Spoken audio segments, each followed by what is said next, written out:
Thank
કરજો, ભજન કરજો, ભાઈઓનો ભાવ રાખજો, કોઈનું ખોટું કરવાનો ભાવ ન રાખજો સાહેબ.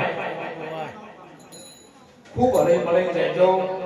બની શકે એટલું ઉનાળાનો દાડો આવ્યો છે, ઠંડા માતાનું પાણી કોક આવે તો એને ભાજો. મને સુંદર ભજનમાં વાત આવી કે આપણા સંતોના આદર ભાવ લઈએ, એના ચરણ ધોઈ આપણે પાવન થઈએ. એટલે ઉનાળાની ગરમી પડે છે, આપણે તો જો ગોળામાંથી પાણી પીએ પણ ચકમાં પાણીમાં પીએ ને એમના માટે થોડું હાથો એમાં વાળજો, દોણા નાખજો, કૂતરાને કટકો રોટલો નાખજો, આવે એને આવકારો રાખજો સાહેબ. નહીતર એક દાડો જાવું પડશે ને એક દાડો સોટોય તેલ લાડવામાં નહીં હોય. તમે કમાઈને હવારથી મોડીને હોદથી ભેળો કરો છો ને, તમારા માટે કોઈ દાડે શીરો હારો નહીં બને, ખાલી શીરો નહીં પથરાય તમારા માટે. એ તો બેન પૂછોવાળો પૈણેતમાં તમારે શીરો કો આવી હતી ને, એ તમારા માટે કોઈ દાડો પાથરી હોય તો કોઈ એક જણો વાપરી હથેળી લઈ કો તમારા હારો પાથરી આપે. આજ તમે સુખ શાંતિ શીરો ખાઈ તો એવું કોઈને કીધું ના? એ તો તમે લાવો છો, સાલો છો, સ્વાર્થ છે ને એટલી ઘણા વાહવા છે. માટે તમે તમારું કરજો. રિક્ષા કેડે લખેલું હોય છે ઇંગ્લિશમાં એ, અને પછી લખેલું તું તારું કરજે, એ તું તારું કરજે. તો તમારા માટે અવતાર મળ્યો છે, કઈ સારું કરજો, જીવન જીવજો. એટલું બોલે ગુરુ મહારાજ, મારો સદગુરુ પરમાત્મા જય બાવો આવેલા ને તમામને જેને ભજન વાપર્યું હોય, પ્રસાદ લીધો હોય, બાપાના દર્શન કર્યા હોય અને તમે સારું કરી ભાવ લઈને આવ્યા હોય તો જ ગુરુ મહારાજ સારું કરે. એ વિનંતી સાથે સૌ સંતોના ચરણમાં વંદન કરું, વાણીને વિરામ કરું. બધા હાથ ઊંચા કરીને જય બોલજો. હું આપણા બાપાની જય બોલાવી છે. બોલો સદારામ બાપાનો, સીતારામ ને પીર